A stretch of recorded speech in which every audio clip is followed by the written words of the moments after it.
Yes, that's right guys, I'm going sub 12 foot-pound on this Dreamline Tactical Compact. Or at least, that was the plan of the beginning from the video. Ever since I started airgunning as a hobby, I was fortunate enough to be able to shoot some full power airguns, which is awesome, but I always have been a little bit jealous at the high shot count that a sub 12 can achieve. The downside is they shoot a little bit slower and therefore are more prone to wind and are more difficult to shoot. I wanted to experience this for myself, so I put a sub 12 tune on this. Keep on watching to see what I've done. Right, so I wanted to make from my little Dreamline Compact a sub 12 and turn it into a 25-meter plinking and small pesting machine. For the heavy lifting and long range stuff, I also have my other guns of course, like the Impact and the Maverick, so I didn't mind to put a sub 12 tune on this one. This Dreamline Tactical Compact is normally an FAC and therefore has some different internals than a true sub 12. For instance, there is a difference in hammer weight, the washers on the regulator are stacked a little bit different. I didn't change any of that and left it all exactly the way it was. And see if I could still make it a sub 12. This way, I didn't like it, I could always go back very easily. Now, to start a tune, the first thing obviously was that I had to get the velocity down to about 580 feet per second with the JSB 15.89 grains in order to be compliant with the sub 12. So the first step I had to do was lowering the regulator pressure from 150 bar to 90. Transfer port I changed to 17722 and I put the hammer spring back to its neutral cam since it was maxed out in the previous tune.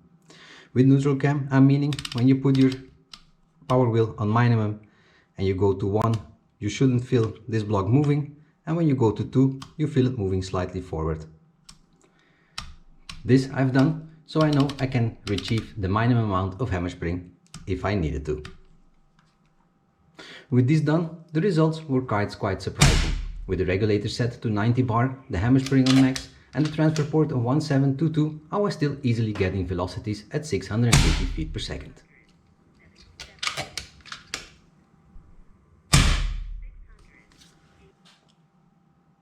Then I turned the hammer spring all the way to minimum, which results in a small decrease of velocity, but not nearly what I was looking for.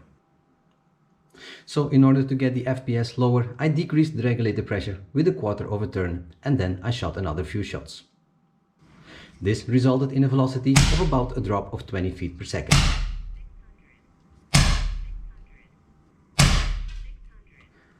So I saw this was going the right direction and I decided to lower the regulator another quarter of a turn to about 75 bar.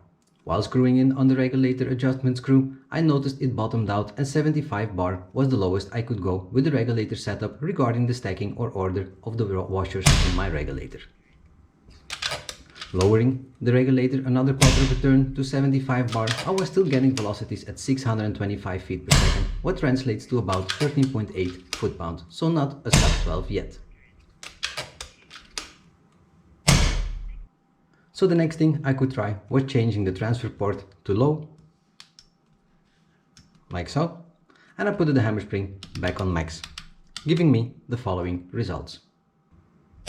With doing this, the feet per second dropped to about 540 feet per second, what translates to about 10.3 foot-pounds, and that was too low of course. At this point I was about to give up. I could of course raise the regulator pressure back up and increase the velocity that way, but I wanted a high shot count and therefore keep the regulator as low as possible. But then I had an idea. What if I could make a hybrid gun that could switch from high to sub 12 and get a decent shot count on both settings? To do this I needed a maximum amount of power on the top end, and so I went ahead and put the power plan on the compact. I raised the regulator back up to 150 bar or just a little bit above. I maxed out the hammer spring tension to the point where the block stops moving at max setting. The transfer port I put it to 25-30 and I'm running a Yuma Air high flow dual hole transfer port with matching probe. This should be about the maximum I could get out of this setup. So with this done, I went back to the bench and the 16 grains were flying about 900 feet per second. The 18 grains were shooting at 830 feet per second, which I know is the ideal velocity out of this gun. That's why the power wheel was put to number 4, otherwise they would achieve 865 feet per second. So then for the big test I put the transfer port on low, left the power wheel at max, but it still shot the 16 grains above 600 feet per second, which was slightly disappointing. Lowering the power wheel didn't result in a lower velocity, still shooting above 600 feet per second. So the only thing I could do was switch to the heavier 18 grain pellets and see what we got then. With the 18 grains I set the transfer port to low, the power wheel was at 5 because it was the most consistent there in velocity, getting speeds around 540 feet per second, resulting in 11.65 foot-pounds. Just what I was looking for. Awesome.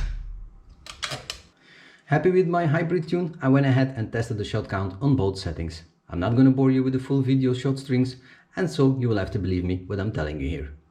Full power with the 18 grains at 830 feet per second, I got a massive 72 shots out of it. An average speed of 835 feet per second with a standard deviation of 4.3 across the whole shot string, which is pretty awesome, I must say.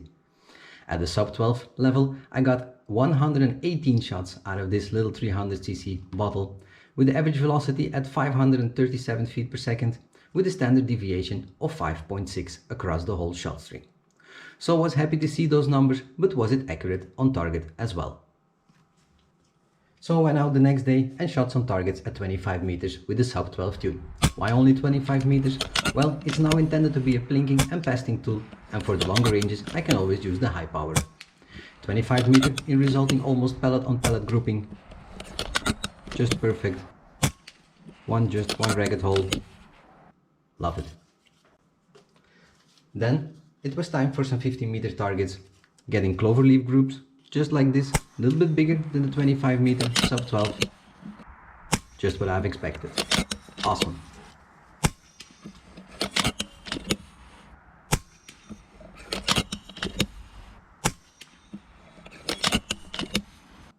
So there you have it. Not quite a true sub 12 tune, but for me it almost covers the best of both worlds.